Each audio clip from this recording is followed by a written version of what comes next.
Turkiya ta'lim tizimida eng ommabop bo'lgan matematika IQ testlaridan birini siz bilan hozir ishlab ko'ramiz. Demak, masala shartiga qaraydigan bo'lsak, bu yoqda Istanbul so'zi quyidagi shakllar ketma-ketligiga teng bo'ladigan bo'lsa, Smirna so'zi qaysi shakllar ketma-ketligiga teng degan savolni berishyapti. Demak, buni topib olishimiz kerak. Buni qanday topamiz? Dastlab Istanbul so'ziga qaraydigan bo'lsak, Istanbul so'zi 8 ta harfdan tashkil topgan. Bizda shakllarimiz soni ham aynan 8 tani tashkil qiladi. Demak, biz bundan xulosa qilishimiz mumkinki, har bir harf o'ziga mos shaklga teng bo'ladi. Ya'ni birinchi o'rinda turgan harf birinchiga, oxirgi o'rinda turgan harf aytaylik oxirgi shakliga teng bo'ladi deb xulosa qilishimiz mumkin. Demak, pastda Smirna so'zini tahlil qilamiz. Demak, birinchi dastlab S harfini topib olamiz. S harfi Istanbul so'zida ikkinchi o'rinda kelyapti. Demak, ikkinchi o'rinda turgan shaklni olamiz. Ikkinchi o'rinda turgan shakl bizda yulduzcha ekan. Demak, o'shani bu yoqqa tasvirlab olamiz. Xo'p, keyingisi esa M harfi Istanbul so'zida joylashmagan. Demak, biz joyini bo'sh qoldiramiz. Xo'p, Y harfi esa Y harfi ham Istanbul so'zida yo'q. Ya'ni yo'q bo'lsa, qaysi shaklni olaman emas, shunchaki joyini bo'sh qoldirib ketamiz. Men buni ham joyini bo'sh qoldirib ketamiz. Keyingi keladigan harfimiz bizda R harfi. R harfi ham Istanbul so'zida yo'q. Buni ham joyini bo'sh qoldiramiz.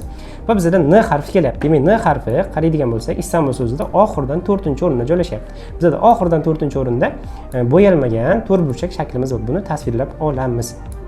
Oxirgi o'rinda esa A harfi kelyapti. A harfi bizda N harfidan bitta oldinda kelyapti. Demak, N harfidan bitta oldinda bizda qaysi shakl bor? Ichi bo'yalgan, nima?